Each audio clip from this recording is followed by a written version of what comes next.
Donc, en deux mots, une pompe à chaleur, c'est un système comme votre pompe à vélo. Quand vous gonflez la pompe de la roue de votre vélo, eh bien, il fait chaud au bout de la pompe. Pourquoi? Parce que vous avez comprimé l'air. L'air, quand il est comprimé, il se met à chauffer. Quand vous démarrez votre voiture, eh bien, quand il y a le moment où ça couine, eh ben, c'est le moteur qui tourne et qui, en compressant l'air, monte le moteur en température. Et à ce moment-là, eh bien, on injecte le combustible qui va se mettre à brûler. Du coup, dès qu'on comprime un gaz, il monte en température. Et à l'inverse, naturellement, dès qu'on tire sur un gaz, eh ben, il se refroidit. Vous avez déjà vu certainement les bouteilles de gaz sur une foire ou une fête foraine ou autre chose. Les bouteilles de gaz, le cul des bouteilles de gaz est gelé et blanc. Eh bien, c'est parce que le gaz se détend, donc il génère du froid. Donc voilà, on a d'un côté, quand on pousse le gaz, eh bien, on a de la chaleur. De l'autre, quand on tire le gaz, on a du froid. Eh bien, on se sert de ça. Donc l'énergie qu'on va dépenser pour faire pour le piston, pour le faire tourner et du coup générer d'un côté, vous voyez à droite la pression du gaz, donc ça fait que c'est chaud, et de l'autre la détente du gaz, ça fait du froid. Et ben l'énergie qu'on a déployée dans le petit moteur électrique qui fait fonctionner le piston, elle est environ 3 fois inférieure que l'énergie qu'on a réussi à générer avec la compression du gaz. Donc, quand on a une maison qu'on veut chauffer, eh bien, on va mettre la bouteille rouge là dans la maison et la bouteille bleue là, on va la mettre dehors. Ce qui fait que quand on va créer du froid sur la bouteille bleue, si la bouteille bleue là, elle est à 3 degrés, eh bien l'air ambiant, même si c'est en hiver et qui fait 6, 7, 10 degrés, eh bien 10 degrés par rapport à 3 degrés, c'est chaud. Voilà, c'est chaud et froid, c'est extrêmement, c'est très très variable. Eh ben, je dirais pour une bouteille froide qui est à 3 degrés, 10 degrés, c'est chaud. Donc, qu'est-ce qui se passe? C'est que les 10 degrés réchauffent la bouteille qui est à 3 degrés. Donc, la bouteille qui est à 3 degrés monte peut-être à 6 degrés. Et une fois qu'on renvoie le gaz de l'autre bord, eh bien, ce gaz-là, il est comment dire, une fois qu'on va le compresser, eh ben, il va passer de 6 degrés peut-être à 35 ou 40 degrés. Et quand il monte à 40 degrés, eh bien, pour une maison qui est à 19 degrés, ben, c'est chaud. C'est plus chaud que la maison. Du coup, cette chaleur-là, eh bien, elle va pouvoir bénéficier à la maison et du coup, réchauffer la maison. Et, etc., etc. Et le gaz va circuler comme ça. Et va donner on va donner, la bouteille chaude va donner de la chaleur à la pièce et donc va se refroidir, va perdre de sa force, on va dire, de sa force de chaleur. Ensuite, on amène le gaz qui est refroidi, etc., etc. On fait un cycle comme ça. Voilà. Ça, c'est une pompe à chaleur. C'est comme ça que ça fonctionne. Donc, intéressant en soi. Il n'y a pas, en soi, sur cette base-là, c'est une technologie qui est assez passionnante. Donc, qui est assez passionnante parce que on a dépensé on a dépensé 3 fois moins d'énergie avec le petit compresseur électrique que de chaleur réellement produite pour la maison, réellement transférée. Mais je vous ai dit que on allait la bouteille bleue, eh bien, on pouvait avoir pour la bouteille bleue, s'il y avait 3 degrés dehors, je pouvais, non, s'il y avait 3 degrés dans la bouteille et 10 degrés dehors, 10 degrés était chaud. Mais si à l'inverse, il fait 3 degrés dehors, eh bien, il faudrait que ma bouteille soit au moins dans le négatif pour que 3 degrés soit chaud pour la bouteille. Si la bouteille fait moins 10 degrés, si dehors il fait 3 degrés, 3 degrés, c'est chaud pour une bouteille à moins 10 degrés. Donc, ça réchauffe la bouteille. Mais passer à moins 10 degrés, ça pose des problèmes parce qu'on passe sous le seuil de zéro, on va givrer notre système et du coup, on a des problèmes de fonctionnement. Donc, parce qu'on va devoir dégivrer. Pour dégivrer, il faut mettre en route une résistance électrique qui consomme beaucoup d'énergie, etc., etc. Donc, on a un moment donné, la pompe à chaleur va devenir discutable. Inversement, à l'intérieur de la maison, eh bien, on avait comment dire on disait, bon ben voilà, si le gaz est on a réussi à pousser le gaz à 35 voire 40 degrés. Eh bien, très bien, ça fonctionne, mais si le besoin de la maison n'est pas 35 ou 40 degrés, mais de 60 degrés, parce qu'on a des radiateurs haute température, parce qu'on veut faire de l'eau chaude sanitaire. Même, disons, 50 degrés pour les radiateurs et 50 degrés pour faire de l'eau chaude sanitaire. Eh bien, qu'est-ce qui se passe à ce moment-là? Eh bien, on est hors champ du système, et ça voudrait dire qu'il faudrait qu'on pousse plus fort sur le piston pour réussir à atteindre nos 50 degrés. Et alors, le rapport que je vous ai donné qui fait que le piston, eh bien, on dépense une unité d'électricité pour 3 unités de chaleur dans la bouteille rouge, eh bien, ça va changer la donne. On va réussir à faire en sorte que le piston, eh bien, peut-être qu'il va faire une unité d'énergie pour faire tourner le piston, pour 2 unités de chaleur uniquement pour la bouteille rouge. Donc là, on commence à avoir un souci à ce moment-là. Donc voilà, en fait, c'était pour vous donner le cadre de la problématique de la pompe à chaleur. C'est quels sont les critères d'utilisation de la pompe à chaleur et du coup, est-elle pertinente ou non d'être utilisée? Alors, cas de figure, j'ai un plancher chauffant. J'ai 30 degrés maximum dans mon plancher chauffant. Là, on est bon parce qu'on est sur de la basse température. Cas de figure extérieur, je suis dans un climat où j'ai, des baisses de température ou du gel très rarement dans l'année, peut-être 1, 2, 5, 10 journées maximum dans l'année. Et bien, du coup, je pourrais dire, OK, je suis sur un climat qui est propice et en plus, j'ai du plancher chauffant. Donc, ça se tient. Voilà. Donc là, c'est un cas de figure qui fonctionne. Donc j'ai mis d'autres images, je ne sais pas si elles vont nous servir vraiment. Si, voilà, ça vous explique un peu plus là, de manière plus concrète. On a une maison, on a la bouteille chaude, elle est dans la maison et la bouteille froide, elle est à l'extérieur de la maison. On a dit ça. Et là, à ce moment-là, on fait circuler de l'air sur la bouteille froide, en gros, et on va utiliser l'eau qui est dans la bouteille chaude, on va dire, pour aller se diffuser dans les systèmes. Mais là, voilà, là, c'est un système que j'ai pris, un schéma du commerce. Qu'est-ce qu'ils veulent faire, eux? On regarde les tuyaux. Ils veulent faire autant de l'eau chaude sanitaire que du plancher chauffant, que des radiateurs.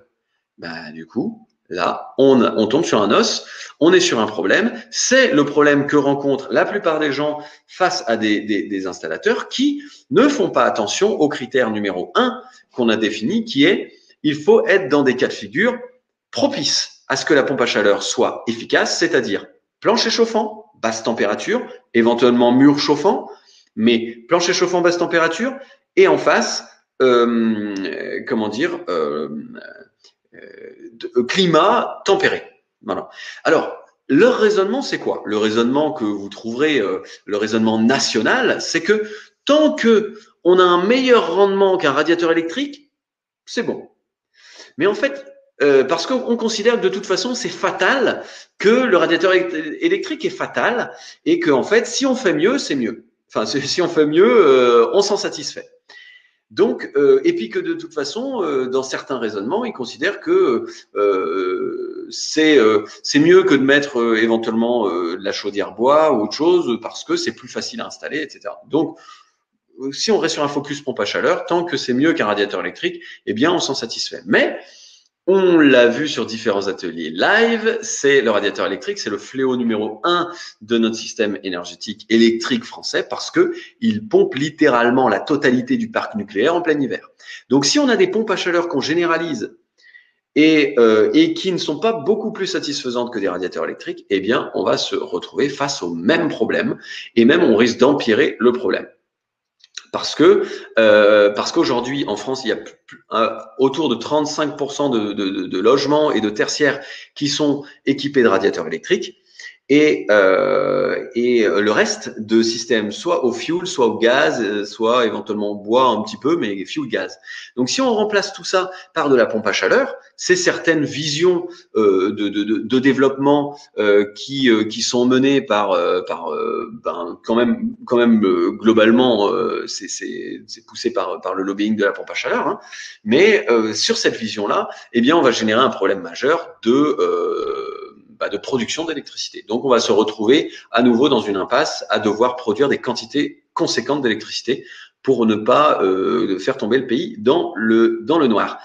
Et du coup, j'avais tout à l'heure une personne qui me disait, j'ai plus le prénom, une autonomie globale dans son projet. Eh ben, de toute façon, je vais vous faire gagner du temps sur le live. Si vous voulez une autonomie totale, eh bien, vous ne pourrez pas utiliser de pompe à chaleur. Voilà, c'est peut-être comme ça vous fait gagner du temps. Vous pouvez y aller si vous voulez, c'est bon. Donc, autonomie totale ne peut pas utiliser une pompe à chaleur. Par contre, ne partez pas tout de suite parce que je vais vous parler des utilisations plus futées de la pompe à chaleur juste après. Si par exemple ça t'intéresse, alors j'ai plus le prénom, mais enfin bon, si ça vous, pour ceux qui veulent une autonomie totale, je vous parlais là justement des utilisations plus futées de la pompe à chaleur encore, nouvelles utilisations et par rapport au projet européen justement, on a beaucoup travaillé sur ces points-là. C'était pas des points sur lesquels on était très chaud au départ. On s'est lancé dans le projet européen quand même avec le but et l'envie d'aller développer et d'aller vraiment par curiosité aller voir et au moins soulever les potentiels autour de ça pour pas botter en touche et puis rejeter quelque chose de manière systématique et du coup d'aller un peu plus techniquement chercher l'éventuelle possibilité que ça soit qu'il y ait un intérêt pour la pompe à chaleur parce que comme je le disais au début, la pompe à chaleur c'est une technologie qui est intéressante en soi techniquement. Faut pas la rejeter par sa technique, faut la rejeter au moment où c'est plutôt la personne qui ne va pas avoir un juste dimensionnement ou un juste qui va bien choisir la personne qui choisit mal le système et qui met une pompe à chaleur alors que c'est pas approprié, c'est là qu'on a un problème. C'est pas la technologie de la pompe à chaleur qui est un problème. Donc, on se trouve là avec juste un deuxième schéma où tout simplement, on va parler de la pompe à chaleur qui va pomper la chaleur, qui va faire du froid. La bouteille froide, on va la mettre dans la terre. Et comme la terre est un peu plus chaude que la bouteille froide, eh ben, la bouteille froide va se réchauffer. Et du coup, le fait qu'elle se réchauffe, elle va pouvoir réchauffer la maison. Bref. Bon, c'est quelque chose qui est en train littéralement d'être abandonné parce que c'est un chantier infernal de retourner un jardin pour mettre des tubes dans le sol et du coup ça a été économiquement plutôt aujourd'hui abandonné, donc c'est beaucoup la pompe à chaleur qui brasse l'air qui est privilégiée. Donc voilà, c'est pas à rejeter forcément de mettre ça dans le sol, mais voilà, en gros pour vous dire, il y a de moins en moins d'entreprises qui le font. Ok. Du coup, là, pareil, on voit le schéma. Pareil, c'est un schéma que j'ai pris sur Internet. Qu'est-ce qui se passe? Il vous montre que la pompe à chaleur peut servir à tout faire. Si elle sert à tout faire, c'est-à-dire qu'ils ont un objectif de mettre sur des radiateurs peut-être à 50 degrés ou de l'eau chaude sanitaire à 50 ou 55 degrés, eh bien, c'est un problème. La pompe à chaleur fonctionnera pas dans son réel potentiel. Si vous pouvez vous satisfaire en vous disant oui, mais la pompe à chaleur, elle fera juste un peu mieux que les radiateurs électriques. Si vous voulez, c'est une réalité. Je vous donne techniquement, oui, elle fera globalement un peu mieux, mais dimensionné pour ça, ce sera pas satisfaisant. En soi, si vous avez vraiment un focus d'autonomie, comme nous on a et qu'on veut vous enseigner, enfin qu'on enseigne et qu'on veut vous transmettre et vous aider à atteindre, eh bien, ce sera pas satisfaisant. Moi, ça me satisfait pas.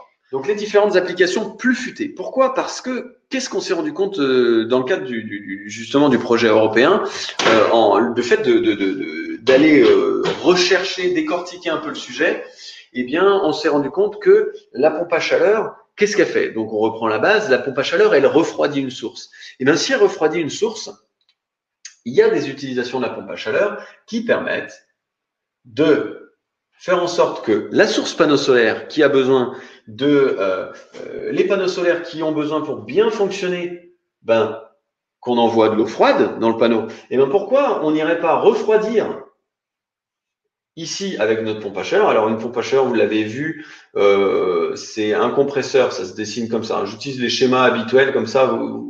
Si vous habituez à ça, après vous aurez toujours les mêmes schémas. Voilà. Toc. Et puis là le détendeur.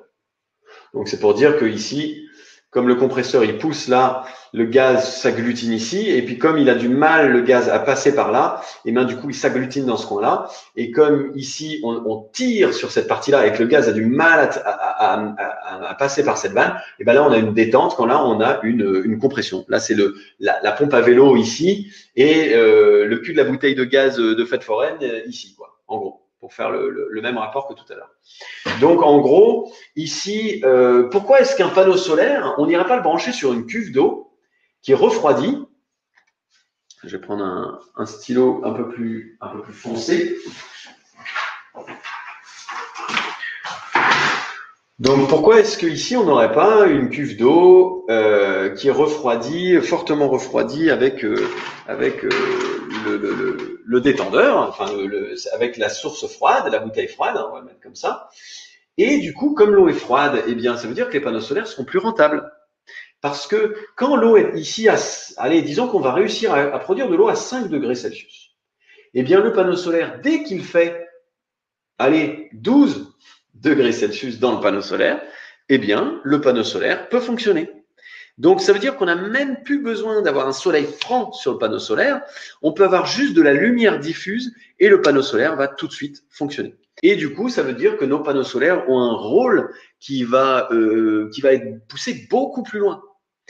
Et du coup, ici, sur la partie production de chaleur, eh bien, on peut aussi pousser la chaleur plus haut. Au lieu d'avoir de l'eau qui est autour de 20 degrés, eh bien, on peut avoir de l'eau peut-être facilement à, comme on disait tout à l'heure, à 40 degrés.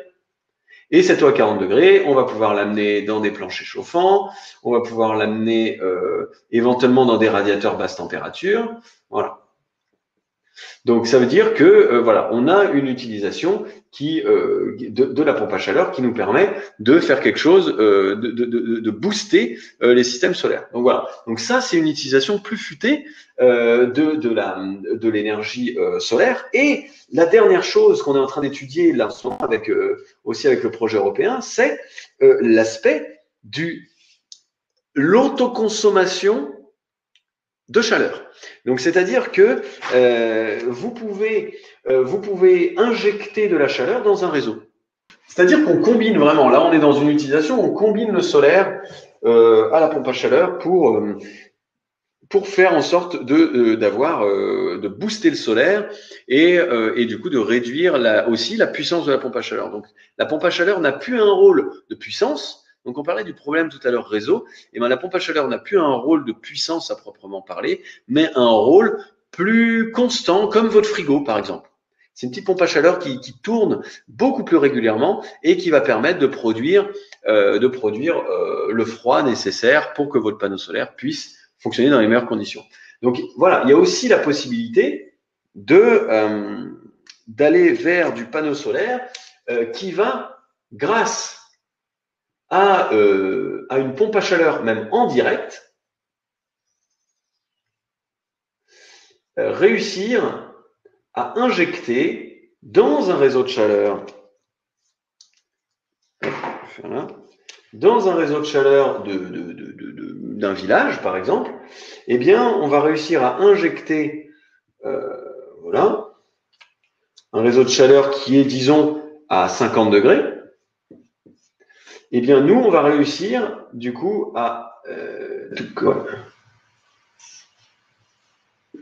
on va réussir à injecter de la chaleur des panneaux solaires directement à 50 degrés dans un réseau de chaleur qui fait que ça fonctionne. On peut avoir ici un poêle bouilleur qui va injecter aussi sa chaleur à 50 degrés dans un réseau de chaleur. Voilà. Alors, bon, dans un schéma, je simplifie, hein, mais c'est un schéma où on considère que la maison dans laquelle est situé le système est prioritaire sur le système, sur la, comment dire, la production, et c'est son surplus qui va être réinjecté. Voilà, c'est pour ça qu'on parle d'autoconsommation. Donc voilà, là vous avez deux utilisations plus futées de la pompe à chaleur encore, qui vont nous permettre de travailler de concert avec le solaire et de donner du sens encore plus au solaire. Voilà.